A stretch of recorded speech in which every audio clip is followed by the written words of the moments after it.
Welcome to our Monday, June 21st meeting. If you'll join us in the Pledge of Allegiance.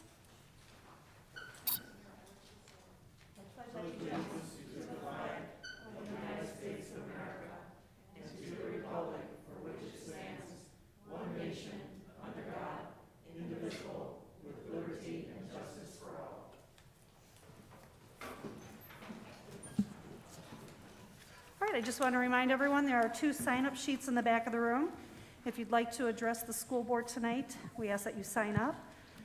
There will be the first opportunity in a few minutes where we'll vote on our action items, and then again at the end of our meeting. We ask that if you'd like to address the board, that you please keep your comments to 3 minutes and you refrain from being repetitive from what other speakers have already said.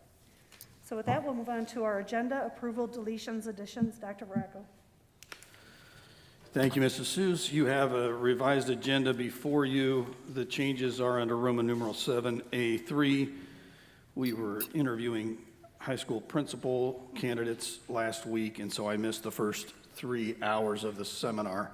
So I'm going to watch the recorded version, and I'll table that item until our next gathering. And then under Mrs. Mucha's 7B1 personnel recommendations, there are some additions from when you were receiving those items last Thursday. Thank you. Do we have a motion? So moved. We have a motion by Mr. Marshall. Second. Second by Mrs. Kelly. Any comments or questions? Hearing none, we'll have to do an individual roll call due to Dr. Malkow attending via live stream. So, Mr. Marshall? Aye. Ms. Kelly? Aye. Dr. Medlin? Aye. Dr. Malkow? Aye. And I am an aye also. Thank you. Is there any correspondence this evening, Mr. Marshall? Is there I'm sorry. Is there any correspondence? Nothing this evening. Thank you. I'm sorry. My mind was elsewhere. That's all right. And we'll move right into our liaison committee updates, and we'll start with you, Mr. Marshall. Do you have anything to share? Nothing to report this evening, other than the fact we had a very successful completion of interviewing for the new high school principal, and she will be introduced shortly. I believe Mrs. Mucha will take that responsibility. Thank you. Great, thank you. Mrs. Kelly? Nothing to report this evening. Dr. Medlin? Only the Wellness Committee was going to have a blood drive in August and then start again with the new agenda in the school year. Thank you. Dr. Malkow? Education Foundation would like to thank Cherville Town Council for the $2,000 donation to the organization. Can you understand me? No. I'm sorry. I won't say anything anymore. I'll text it to you soon if you want to announce it. It's pretty important. All right, thank you. And the only thing I have is for Dollars for Scholars. We will be writing those scholarship checks and coming here up in July, so that's always an exciting time for our club. So now we'll move on to our official school board business topics consent agenda. Dr. Baracco. Thank you again. Seek board approval of the minutes from our regular meeting on June 7th, as well as approval of claims, payroll, and extracurricular expenditures that you received last week in your packet. I move that we accept the regular board meeting minutes and the claim for payroll and extracurricular. Second that motion. We have a motion by Dr. Medlin and a second by Mr. Marshall. Any comments? Hearing none. Mr. Marshall? Aye. Mrs. Kelly? Aye. Dr. Medlin? Aye. Dr. Malkow? Aye. And I am an aye also, so that motion passes. Are there any public comments for our action items? There are none, so we'll move right to our official school board business topics, regular agenda. Dr. Baracco. Thank you again. My first topic is just to let the board and our public be aware that we are analyzing our coaching stipends at the high school and middle school levels. We will use a market comparison study similar to what we've done for our bus drivers and other classified staff members so that we know we're comparing apples to apples. We are in the early stages of this analysis. It's important for our public to know that our coaches have not had an increase of any kind for 11 years. And so with the state being kind to us this year in the budget, we think it's a time to make increases available to those folks who work hard with our student athletes after school. I expect that it will continue to go through the negotiation process, so any board approval or board recommendation to the board would come with the rest of anything we do for our teachers in terms of their base salaries. But I just wanted to get it on the radar screen of our board that we are doing a deep dive into it. We are also looking at an increase for the other stipends we give to people for work in fine arts and music and all of the academic competitions and all those other things. And again, I won't use any numbers this evening because it really is an item for negotiation, but I did think it was important for our staff to know that we're looking at this item. Any questions? No. No. Any other questions? No. Thank you. Okay, thank you. My second item is to review with the board that our COVID committee will be reconvening here very soon, and we have some assorted topics that we need to look at. We do expect to get some guidance from the CDC sometime early in July. Many of the districts in Indiana and across the country who are on balanced calendars, and when I say balanced calendar, I'm defining a balanced calendar as people who start earlier and then they take longer breaks throughout the year, and they'll start at the end of July. So I expect to see something, and what we're looking for is what's mentioned about unvaccinated students. So for us, that's students in K through 5. If they say something strongly, we'll consider that information. We also are looking for some information and guidance from them in terms of isolating those students and staff members who still test positive for COVID. We think that we'll get guidance to have a shorter isolation period or stay home period going into next year. Hopefully something similar to what some of the professional sports teams, after X number of days, a negative test gets you back. But we want to see what they say on that, because I'm pretty confident that people who are positive for COVID are still going to be expected to stay home for some period of time.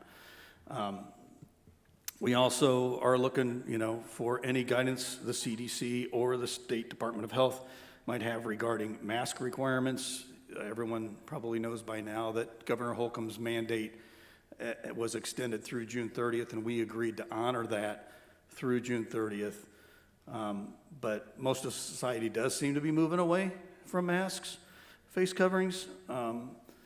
And so the piece that still dangles out there is, what about our youngest students who have not had any extra layer of protection?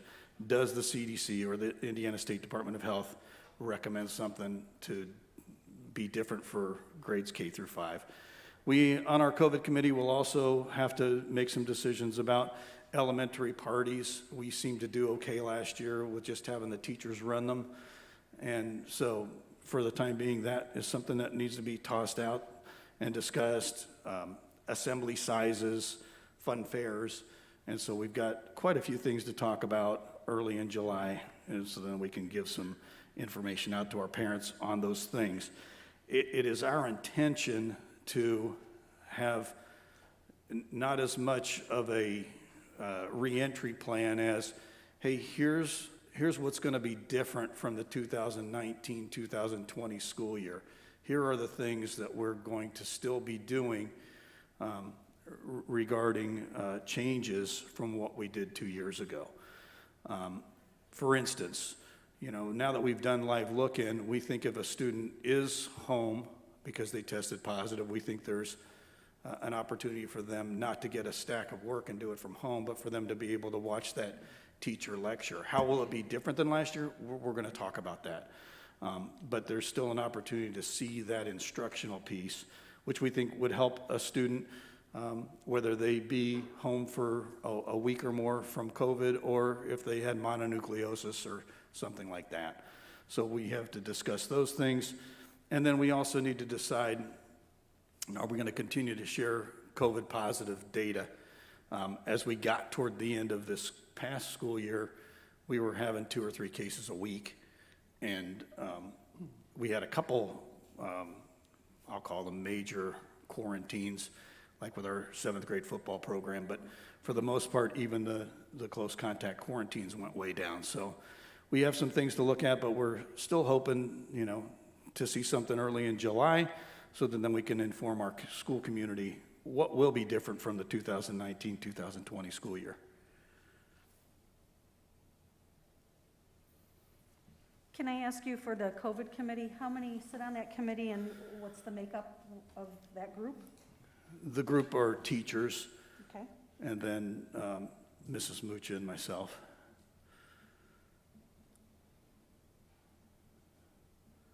And how many would you say sit on, 10 people, 12? It was about 15 or 16 last summer. I don't Thank know you. if we'll have the same Sure. turnout. Last summer, people were a lot more on edge, so.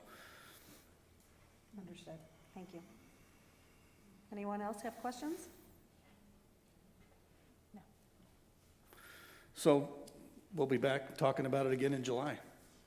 Okay, Thank you. thank you. So with that, we'll move on to our Director of Human Resources Personnel, Mrs. Mucha. Thank you. Before we begin, I just want to bring a couple of special people to your attention. For example, this evening we have Mr. Sean Begley, after 19 years of dedicated service and head of our high school, retiring.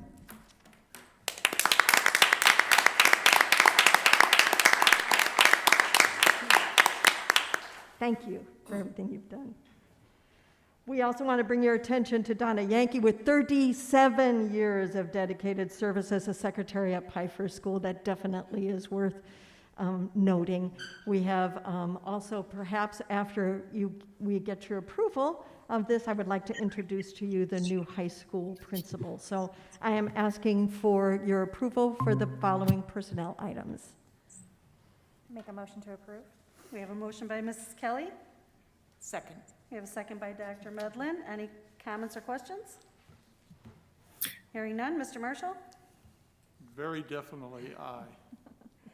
Mrs. Kelly? Aye. Dr. Medlin? Aye. Dr. Malco? Question, are we voting on revised? Yes, the revised agenda. Okay, so I have not seen that, so I should not vote at this point in time, so. And I am. So I will abstain, okay? And I am an aye, so motion passes. Thank you very much. I'd like to take this opportunity, and I'm proud to present to you Ms. Erin Novak as the new high school principal.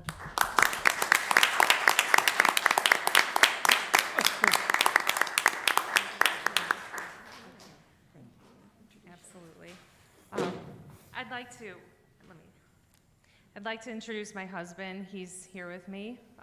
My husband, Rich Novak, big support. First of all, thank you to the Lake Central School Board and to Central Office Administration for giving me this incredible opportunity. I'm very excited. I'm very eager to start working. I'd like to thank some of my colleagues who took time out of their nights to be here. So many of my colleagues that I work with and support me. I'm really looking forward to this next endeavor.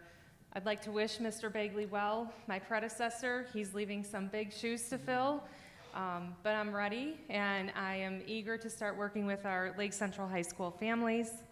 And then, just a little bit of history on me.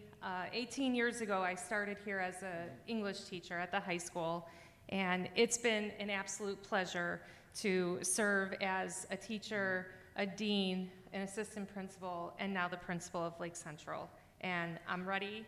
I'm eager to work with all of you a little closer, and I'm grateful for this opportunity. So thank you very much.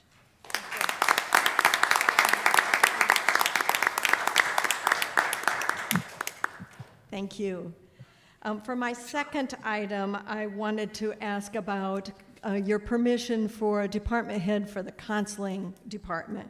We feel the counseling department needs someone who is directly involved with both the teachers, the counselors, and the students. We did hear from several of our high school counselors who are asking us to have a department head. They feel like that model works for them a little bit better. So I am requesting that we add a counseling department head who would receive the same stipend and benefits as other high school department heads. Make a motion to approve that? We have a motion by Mrs. Kelly, Second. second by Dr. Medlin. Any questions or comments? Could you repeat the motion, please? I want to add a counseling department head for this next school year. And that was on the original agenda, correct? Yes, it was. Okay, thank you. You're welcome. Any other questions? Mr. Marshall? Aye. Mrs. Kelly? Aye. Dr. Medlin? Aye. Dr. Malko? Aye. And I am an aye. Motion passes. Thank you very much. The counselors will appreciate it. I also just wanted to give you an update. As you could see by our package, we have hired a lot of people over the last couple of weeks, and we still have some people left to hire. So I thought I'd give you a brief outline of what positions are still open in our school system. For instance, at the elementary school, we're doing very well. We have them almost all filled. We do need an assistant principal at Watson and just one period of PE at Watson. That might be a little difficult, but we will do it. Clark will need English language arts, and the interviews are this week, science, and one special ed teacher. In the high school, we're needing 3 counselors, although the paperwork just came in for 1 and coming in for 2, so we're doing better with that thanks to Mrs. Regan. Business, 1 full-time and 1 for a sabbatical. English, 2 permanent and 1 temporary teacher. So it does sound like a lot, but we've hired a lot this past time. So just to let you know where we stand, not necessarily where we'll end, but where we stand right now. Thank you. Thank you. Mrs. Mucha, is Donna Yankee here, Mrs. Donna? She's not. She's not, okay, I just want to make sure. Thanks. Thank you. And I just would like to say to Mr. Begley, I know it's, I should probably wait till the end. Thank you for, the 4 years that I've known you, but, you've done Lake Central proud, so thank you, and thank you for your service to the USA and everything else that you do. So you will be missed. I owe this corporation a great deal of gratitude. Do you want to come up here? No, Okay. Thank you. So now we'll move on to our Director of Primary Education. Mrs. Castaneda. I was going to say Mrs. Schoen, pardon me. I knew she was not here. Thank you. The only item that Mrs. Schoen has is a request for professional leave for your approval. So moved. We have a motion by Mr. Marshall, Second? second by Mrs. Kelly. Any questions or comments? Hearing none. Mr. Marshall? Aye. Mrs. Kelly? Aye. Dr. Medlin? Aye. Dr. Malko? Aye. And I am an aye. Motion passes. Thank We'll you. move right into your portion of the secondary education. Yes, in your board packets, you received the schedule for new teacher orientation. That will be taking place on Monday, August 2nd and Tuesday, August 3rd. We will have a welcome breakfast on Monday morning. You all are welcome to attend, and we'll do some introductions there of our administrative team. Then afterwards, we have some district presentations by myself and our new Director of Primary Education. We have some presentations also by Becky Gramala, our Director of Student Services, and Dr. Vracko and the mentor teachers. And then we'll host a luncheon for them. If you aren't able to make it to the breakfast and can instead make it to the luncheon, please feel free to do so. In the afternoon, they'll do some technology training on Skyward and some of our other programs. And then the next day, they'll continue that technology training. We made the Gmail and Google applications training optional in the morning. A lot of people come in with some knowledge of that, so that's a Q&A session for those people who want that extra support. Then after that, we do have some required training on Canvas, which is our LMS. We have lunch provided by the LCTA, and then they report to their buildings to meet with their individual principals. So that's our agenda, and we hope to see you at some point on that first day if you can make it. And then I did have a last-minute add-on. I think we forgot to maybe mention that during the revisions. I hope you'll allow me to, but our boys basketball team got invited to a tournament in Carmel, and that's coming up at the end of this week, so I'm seeking your approval first for the professional leave request. And that is at their stations, I'm sorry. It is at their stations, yes. Motion to approve that. We have a motion by Mrs. Kelly, Second. second by Mr. Marshall. Any questions or comments? Mr. Marshall? Aye. Mrs. Kelly? Aye. Dr. Medlin? Aye. Dr. Malko? Aye. And I am an aye also, so the motion passes. Thank you, and then the corresponding field trip I am seeking your approval for as well. Motion to approve that? We have a motion by Mrs. Kelly, Second. second by Dr. Medlin. Any questions or comments? Mr. Marshall? I'm sorry, I was distracted. We're voting just on the Oh, aye. field trip request. I'm sorry. All right, Mrs. Kelly? Aye. Dr. Medlin? Aye. Dr. Malco? Aye. And I am an aye also, so thank you. Thank you so much. And will somebody be presenting Mr. Ledger's?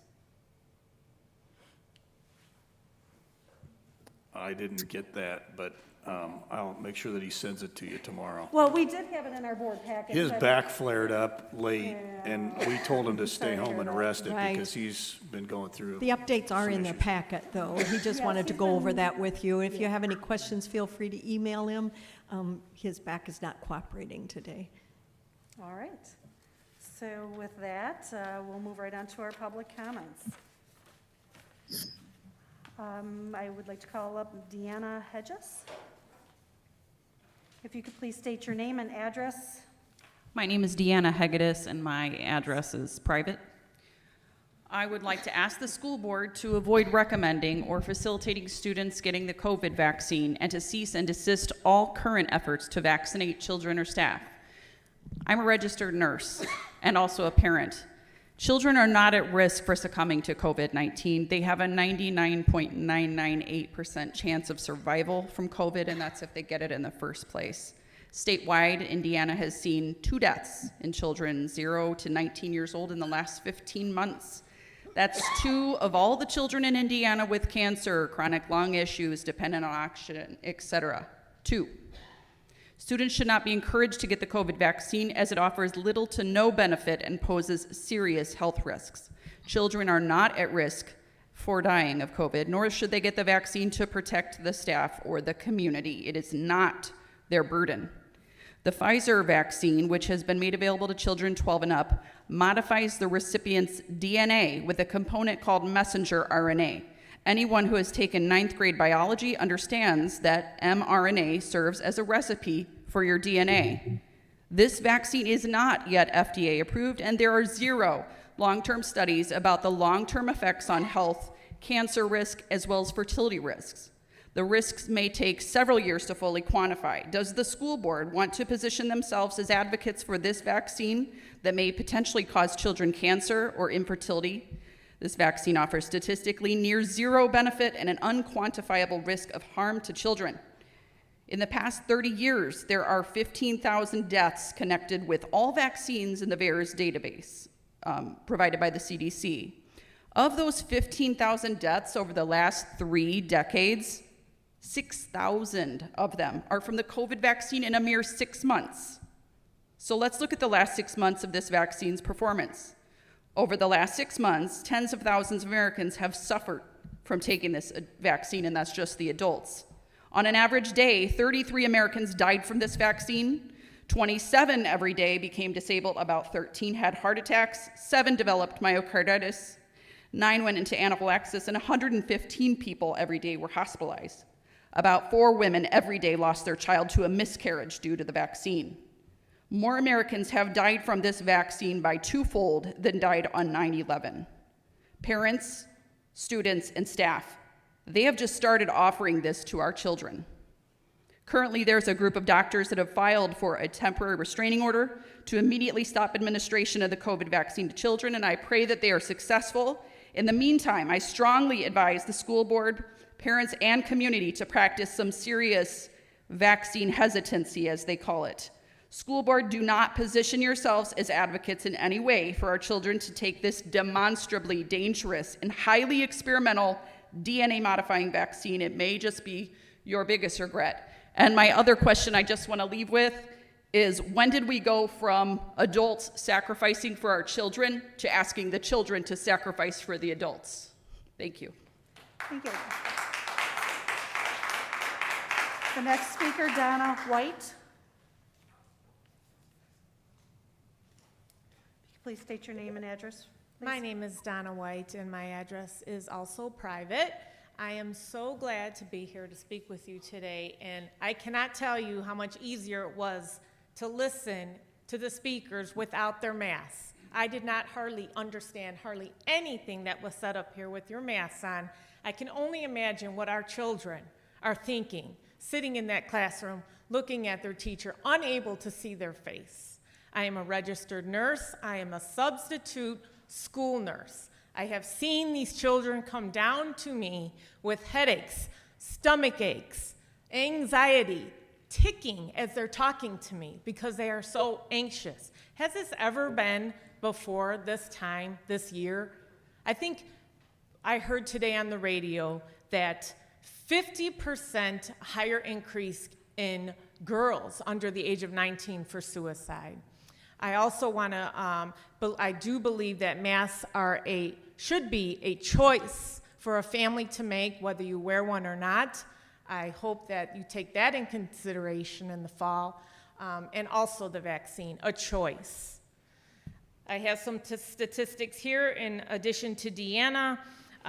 More children are killed in car accidents. According to the CDC, 636 children in 2018 were killed in car accidents, way less than COVID. 19 deaths in the United States of COVID for children, just 19. It's tragic, but it's 19 compared to cancer deaths, 9,270 in the ages of 15 to 39. That's not even including the young. And that's in 2020, according to cancer.org. And also, 656,000 cases of child abuse in 2019. That's where our worry should be, not under COVID. I'm a registered nurse for 24 years. I worked in ICU. The only mask that works is an N95 that we are fitted and tested for every year, because we could lose weight, we could gain weight. Those masks are not protecting you. They're not protecting you from contracting COVID.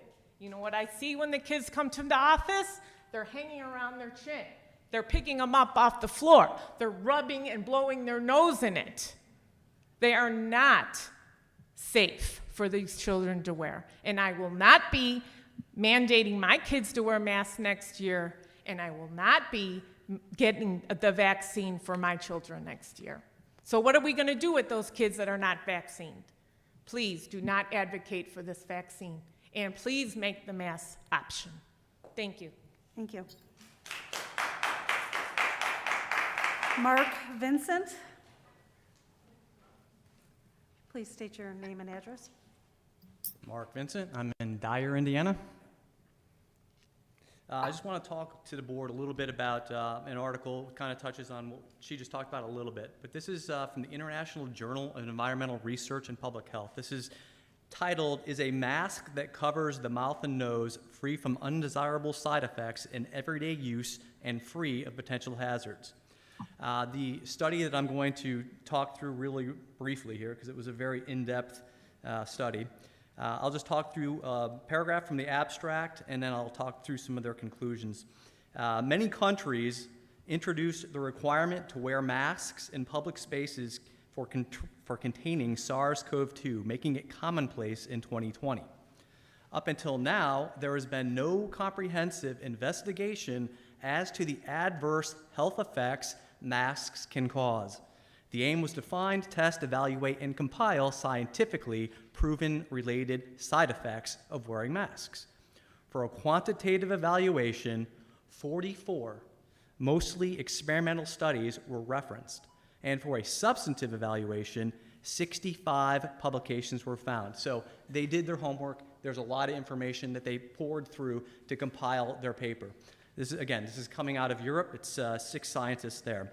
Their objective was to search for documented adverse effects and risks for different types of mouth and nose coverings.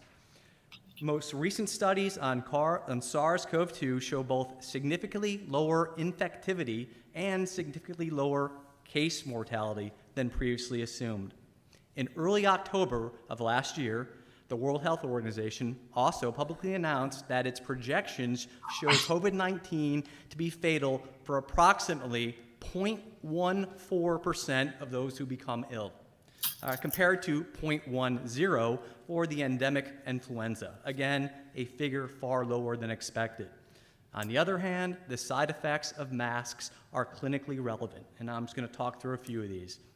So their review of the literature shows that both healthy and sick people can experience mask-induced exhaustion syndrome, some of which the nurse may have seen herself firsthand, such as increase in breathing dead space volume, increase in breathing resistance, increase in blood carbon dioxide, decrease in blood oxygen saturation, increase in heart rate, increase in blood pressure, decrease in cardiopulmonary capacity, increase in respiratory rate, shortness of breath and difficulty breathing, headache, dizziness, feeling hot and clammy, decreased ability to concentrate, decreased ability to think, drowsiness, decrease in empathy perception, impaired skin barrier function with itching, acne,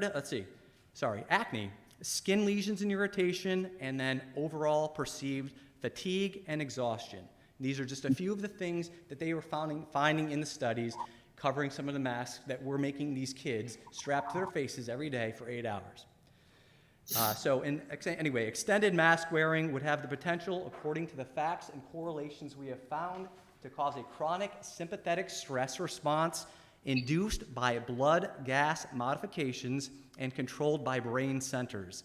This in turn induces and triggers immune suppression and metabolic syndrome with cardiovascular and neurological diseases.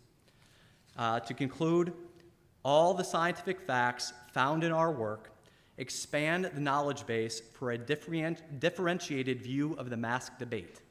This gain can be relevant for decision makers who have had to deal with the issue of mandatory mask use during the pandemic under constant review of proportionality, as well as for physicians who can advise their patients more appropriately on this basis. So all that said, without going through the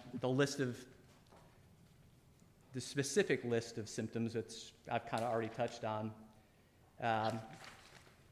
the described mask-related changes in respiratory physiology can have an adverse effect on the blood wearer's blood gases, subclinically and in some cases also clinically manifest, therefore have a negative effect on the basis of all aerobic life, external and internal respiration, with an influence on a wide variety of organ systems and metabolic processes, with physical, psychological, and social consequences for the individual human being, our children. Please do not mandate masks in our schools. Let that be up to the parents and the kids. Thank you. Thank you. And Mr. Jim Prather?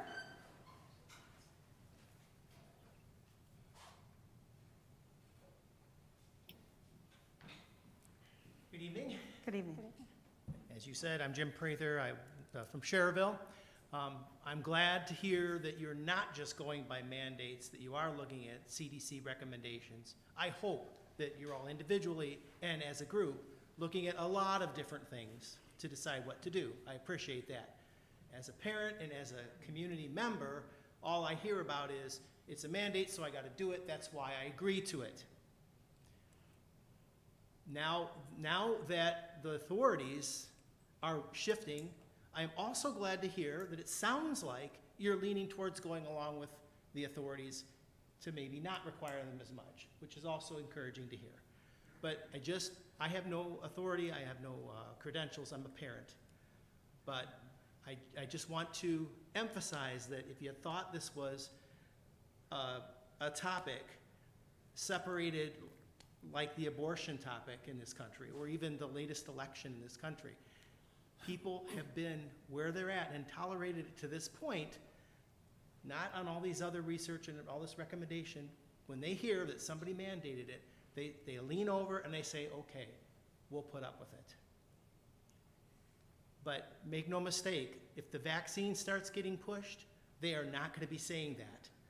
And if the authorities stop pushing it and the authorities stop saying it's mandated, it is not going to be easy to flip and say that we're going to still mandate it. So I appreciate greatly that you're looking at all the other resources. And I would hope that you would continue to give the freedom of choice to the parents, not even the children, because they're not old enough, for the vaccines, and the freedom of choice for the masks. Thank you. Thank you. Mr. Tim True.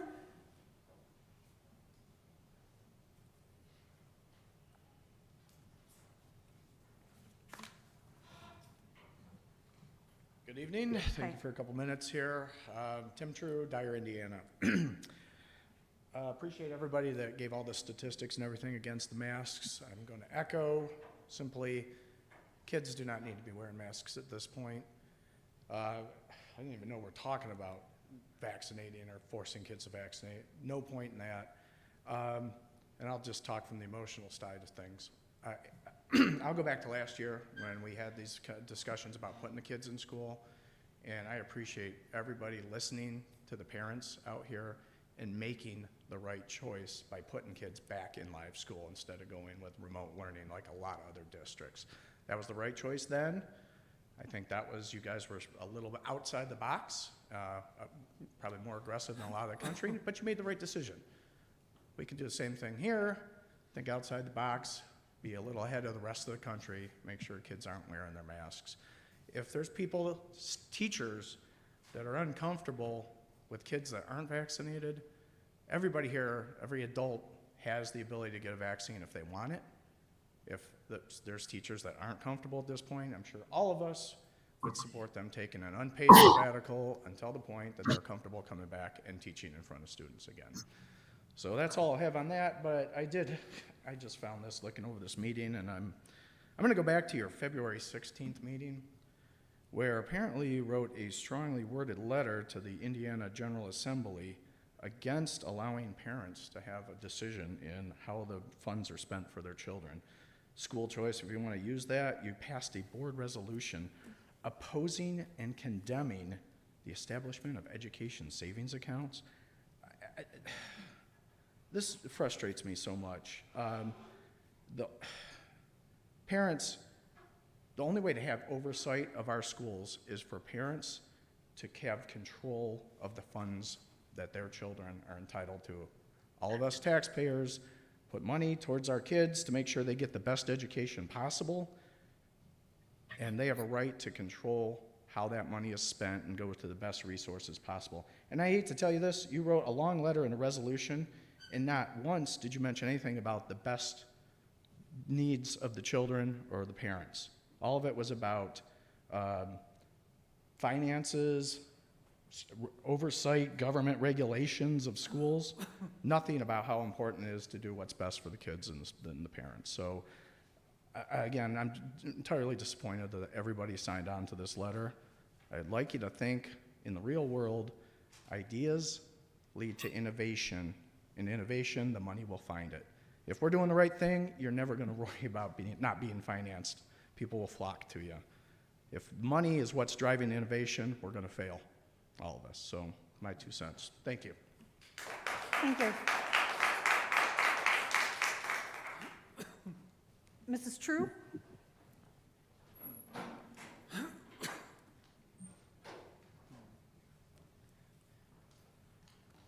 Good evening. Good Cherie evening. True from Dyer, Indiana. Just wanted to echo everyone's comments about the masks. I have a 9-year-old and a 7-year-old. They attend Bibidge Elementary School and they love it. But the past year, they did not get the experience they deserve because they had to wear a mask the whole time. They didn't get to see their teachers' faces. They didn't get to see their smiles. They didn't get to see their friends. And I think we need to think a little bit more about how that affects them personally, emotionally, not just their learning, but how they develop as a person, how we actually make them not have individual, feel like an individual when you're wearing a mask. You don't really get to express yourself. You are just another person in that room with a mask. So I do think we should make the mask optional. And I just want to say, so my daughter, she's 9 years old, and they had an assignment in school, and here it is. And they wrote, I have a dream for the world, ... And she wrote, my dream is not to have to stay 6 feet apart and wear masks. And I'm asking you to let that dream come true for her. Thank you. Thank you. Jennifer Prather?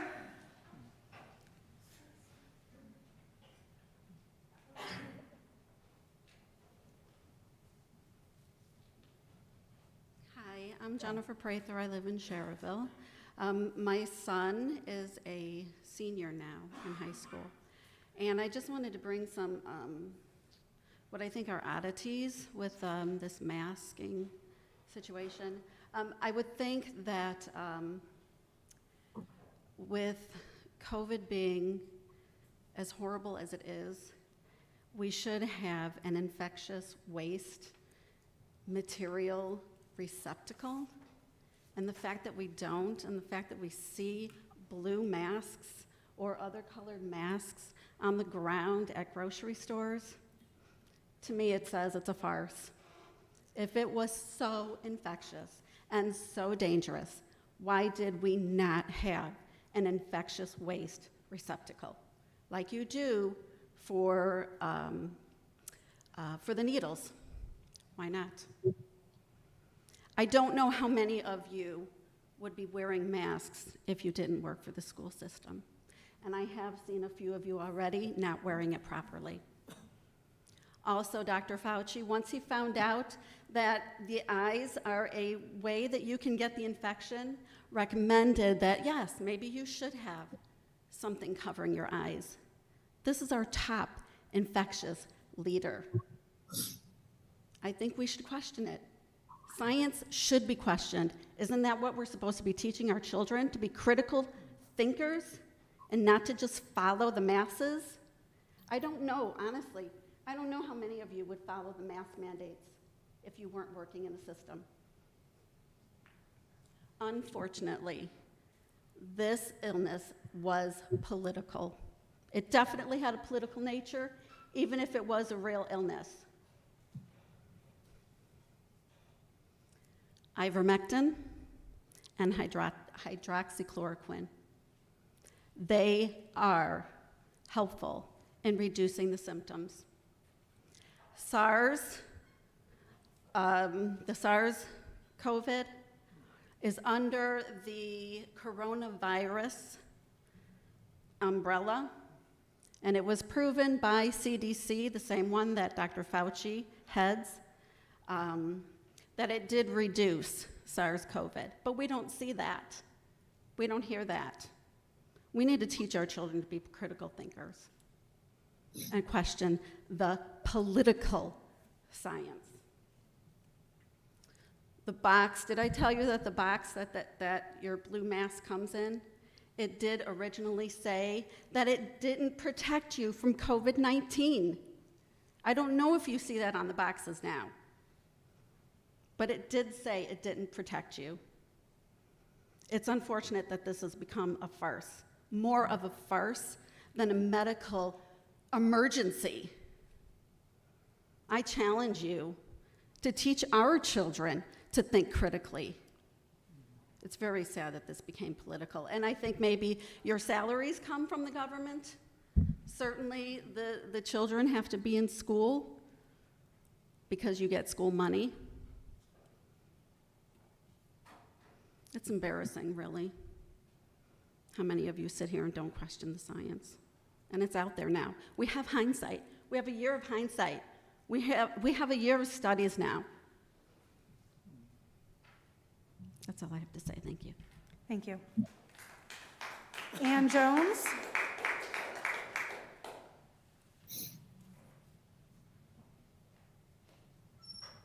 My name is Ann Jones. I'm from Dyer. I'm a mom of 3 boys, 2 of which are in the Lake Central school system. My middle one will be starting actually this fall. I'm also a registered nurse in one of our local hospitals in the ER for 10 years. I've been through many flu seasons, the SARS and Ebola scares, the H1N1 outbreaks. During all of those times, we never quarantined and masked the sick. We've also we never had the healthy people wearing the masks. It's always been those who have been sick and symptomatic wearing the masks and quarantined. And of course, when we were working one-on-one with those sick people, us nurses would be wearing the N95s that, again, were properly fitted for us. So, I mean, never before have we done that, especially during when they had the H1N1. We knew the younger population was more at risk, but even at that time, they didn't have those kids wearing masks. We know now that children are not drivers of transmission in schools or anywhere. Masking children in schools does not appear to impact transmission within schools. It is low regardless of whether children are masked or not. Teachers and others who spend significant amount of time with children appear to be reduced risk for death from COVID due to prior immunity conferred with their time with the children. By the numbers, teachers are not dying at higher rates than other professions. In fact, they appear to be dying at lower levels which are exactly in line with relative risk for flu. And teacher acquisition of infections appear to be independent of their being in school, given that many, if not a majority, of teacher deaths resulted when schools were not in session. We know too, masks in themselves show impracticality for classroom settings, can cause other health issues and even spread of COVID. And like one of our moms had mentioned last week, lead to social and mental harm in kids, especially K through 5. We find that masking is unnecessary because children, again, very rarely spread COVID to adults, are little risk for COVID, and spread in schools is not common. It's also impractical for classroom settings because masks are easily contaminated from hands, floor, food, and hair. Masks will likely be worn incorrectly by children. Low likelihood of being handled in the correct sanitary method, and low likelihood of being washed every day. Masks should be changed every few hours at least, which of course we know with the kids wearing them from 7 to 8 hours a day, they're not.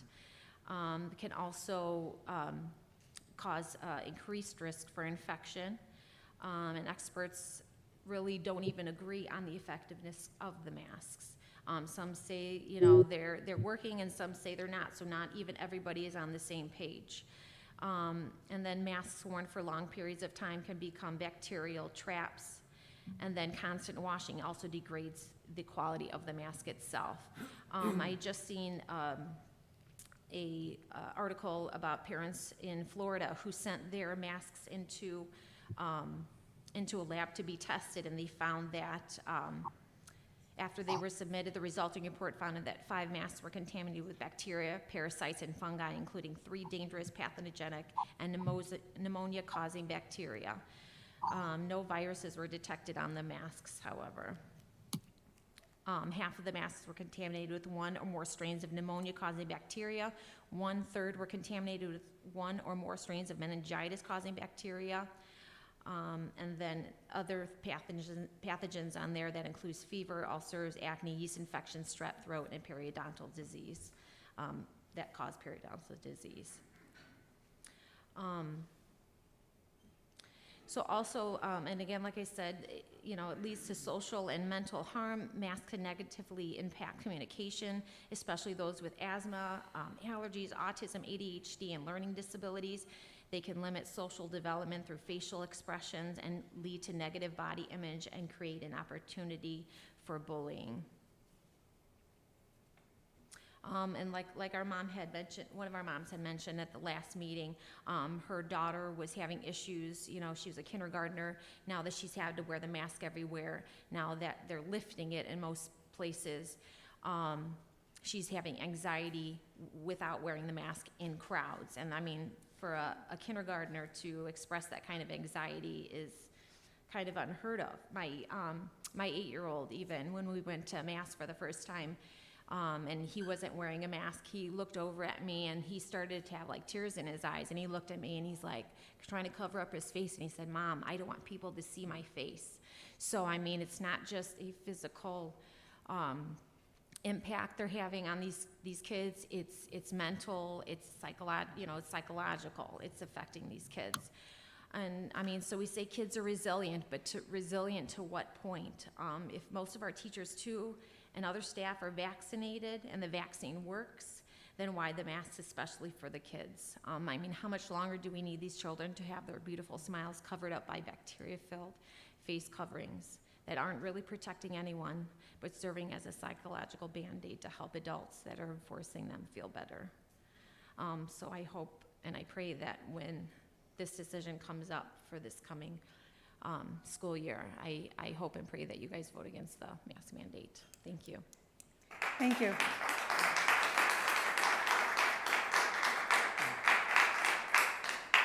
That is all that we have that has signed up. So with that, we will close public comments and we'll move on to board comments and consideration of future agenda items. Mr. Marshall, do you have anything you'd like to add? Yes, a couple of comments. First of all, I'd like to reiterate, welcome, Aaron. And I know you're going to do a wonderful job at the high school. And Sean, I wish you well in Mustang country. I'm trying to think, the Mustang symbol leads me to believe that they're a little potentially, how should I put it, rowdy. Maybe by you going over there, you can keep them calmed down. Very good. Best of luck to you, Sean. And since tonight is the night for personal opinions, which I respect from each and every one of you who have spoken, I'd like to reiterate my own personal opinion is I've been vaccinated, my wife has been vaccinated, our 3 daughters and their husbands have been vaccinated, our 6 grandchildren wear masks, and I'm very proud of all of them. I wish you well, and I hope things work out for your particular philosophy, which I don't agree with. Thank you. Thank you. Mrs. Kelly? I'm going to echo Howard on welcoming Aaron. And Sean, congratulations. You will be missed. And as for our speakers tonight, just know that I don't think any of us are taking this decision lightly. Just please know that. I just wanted to say that I don't think anybody in the school is taking the decision to wear masks lightly. Just please know that. The school's still under a mandate through the 30th to wear the mask, so. Thank you. Dr. Medlin? Welcome, Aaron. Sorry to see you go, Sean. And I feel terribly that more than 600,000 Americans have died of COVID, not to mention the deaths around the world. That's all. Thank you. Dr. Malco? Congratulations, Aaron, and best wishes to you, Sean. And I am thankful for those that express their opinions. And a big thank you to Mr. Ledger for fixing that sidewalk out there. And thanks for the picture, Mrs. Cruz. Thank you. Is our next meeting July 13th? Dr. Varacco will say that at the end here. All right. Good. So I also have already said, good luck to Sean. Welcome. I'm losing my train of thought, I'm sorry. Welcome, Aaron, and congratulations to our girls softball team for runners-up. And I believe our golf, we had Tommy Philpott that I heard did exceptionally well, so congratulations to him. And I hope I didn't miss anybody, but with that, we'll move on to board calendar, future activities. Dr. Varacco. Thank you. Our next meeting here will be July 12th. Also, because we work on these events, I want to remind the public about the corn roast in Schererville, the last Friday in July, and the corn roast at Clark Middle School, co-sponsored by St. John Dyer Chamber and the Schererville Rotary. That is the first Friday in August. Thank you. Thank you. All right, with that, do we have a motion for adjournment? Move for adjournment. We have a motion by Mr. Marshall. Second? Second. All in favor? Aye. Meeting adjourned.